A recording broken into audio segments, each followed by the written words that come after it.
ओम गौरी शंकराय नमः। फ्रेंड्स, आप सभी को हरितालिका तीज की ढेरों शुभकामनाएं। हरितालिका तीज से संबंधित बहुत सारे टॉपिक्स पे वीडियो ऑलरेडी चैनल पे आ चुके हैं। आप उन सभी वीडियोस को चेकआउट जरूर करें। उन सभी का लिंक आपको डिस्क्रिप्शन में या फिर एंड स्क्रीन पे मिल जाएगा।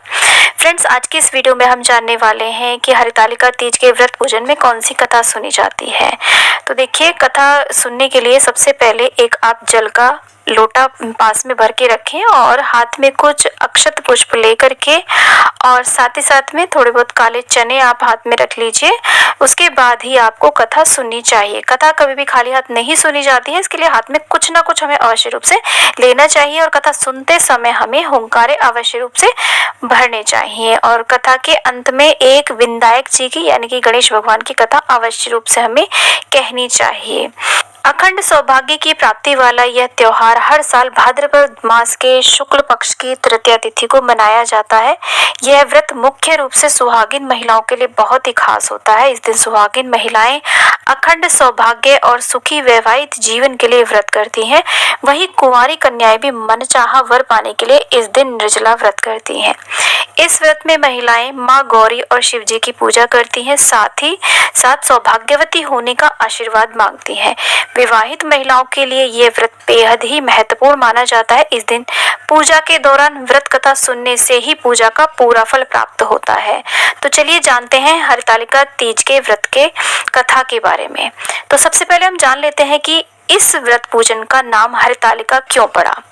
पौराणिक कथा के अनुसार पार्वती जी की सखियां उनका अपहरण करके जंगल में ले गई थी ताकि पार्वती जी के पिता उनका विवाह इच्छा के विरुद्ध भगवान विष्णु से ना कर दें, क्योंकि पार्वती ने मन ही मन भगवान शिव को अपना पति मान लिया था।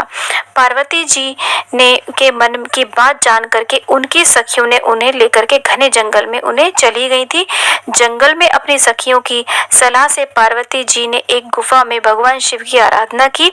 भाद्रपद तृतीया शुक्ल के दिन हस्त नक्षत्र में पार्वती जी ने मिट्टी से शिवलिंग बना करके विधिवत उनकी पूजा की और रात भर जागरण किया। पार्वती जी के तप से खुश होकर भगवान भोलेनाथ ने माता पार्वती को पत्नी के रूप में स्वीकार कर लिया। इस तरह सखियों द्वारा उनका हरण कर लेने की वजह से इस व्रत का नाम हरतालिका व्रत पड़ा। हरतालिका व्रत की कथा इस प्रकार से है।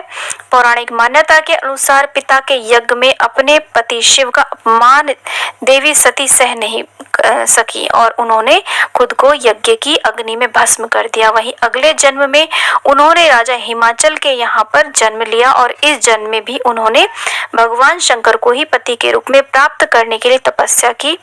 देवी पार्वती ने शिव जी को अपना पति मान लिया था और वह सदैव भगवान शिव की तपस्या में लीन रहती थी। उनकी हालत देख करके राजा हिमाचल की चिंता उन्हें सताने लगी और उन्होंने नारद जी से इस बारे में बात कही। इसके बाद देवी पार्वती का विवाह भगवान विष्णु से कराने का निश्चय किया गया, लेकिन देवी पार्वती विष्णु जी से विवाह नहीं करना चाहती थी। उनके मन की बात जान करके उनकी सखियां उनका अपहरण करके उन्हें घोर घने जंगल में ले गई। वहीं पर किसी गुफा के अंदर माता पार्वती ने घोर तपस्या की, भगवान भोलेनाथ का पूजन किया। कहा जाता है कि भाद्रपद शुक्ल तृतीया तिथि के हस्त नक्षत्र में माता पार्वती ने मिट्टी से शिवलिंग का निर्माण किया और भोलेनाथ की स्तुति में लीन होकर के रात्रि भर जागरण किया। साथ ही उन्होंने अन्न का भी त्याग कर दिया। ये कठोर तपस्या 12 साल तक चली। पार्वती की इस कठोर तपस्या से प्रसन्न होकर के महादेव ने उन्हें दर्शन दिया और इच्छा अनुसार उनको अपनी पत्नी के रूप में स्वीकार कर लिया। इसलिए हर साल महिलाएं अखंड सौभाग्य के लिए इस व्रत पूजन को करती हैं। तो बोलिए पार्वती मैया की जय। इस कथा के साथ साथ में एक विनायक जी की यानी कि गणेश जी की कथा भी अवश्य रूप से सुननी चाहिए।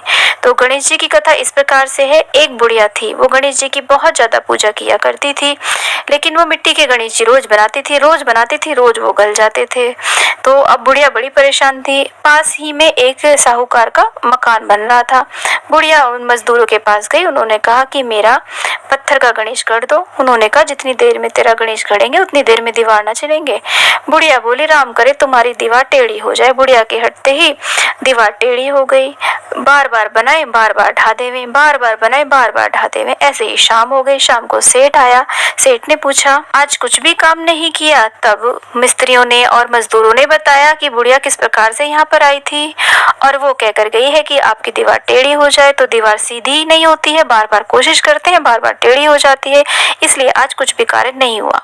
साहूकार समझ चुका था कि बुढ़िया भगवान गणेश की परम भक्त है, इसलिए वो बुढ़िया के पास गया और बुढ़िया से बोला कि हे माई, हम तुम्हें सोने का गणेश गढ़ देंगे, तुम हमारी दीवार सीधी कर दो। बुढ़िया माई ने भगवान गणेश से प्रार्थना की, सेठ जी की दीवार सीधी हो गई। हे गणपति महाराज, जैसी सेठ जी की आपने दीवार सीधी करी वैसी सबकी करियो, कहानी कहते सुनते हुंकार भरते सभी का कल्याण करियो। तो बोलिए गणपति महाराज की जय, पार्वती मैया की जय, भोले शंकर भगवान की जय। इस प्रकार से जब कथा संपूर्ण हो जाती है तो हाथ में जो हमने अक्षत पुष्प आदि लेकर के कथा सुनी है उसको हम पूजा में छोड़ देते हैं, प्रार्थना करते हैं, क्षमा याचना करते हैं। जल का जो भी हमने पात्र लिया है उसे हम चंद्रमा या फिर तारे को आप अर्घ्य देते हैं। तो वीडियो यदि यूजफुल लगा तो प्लीज वीडियो को लाइक शेयर, चैनल को जरूर सब्सक्राइब करो, कमेंट बॉक्स में जय माता दी अवश्य लिखें।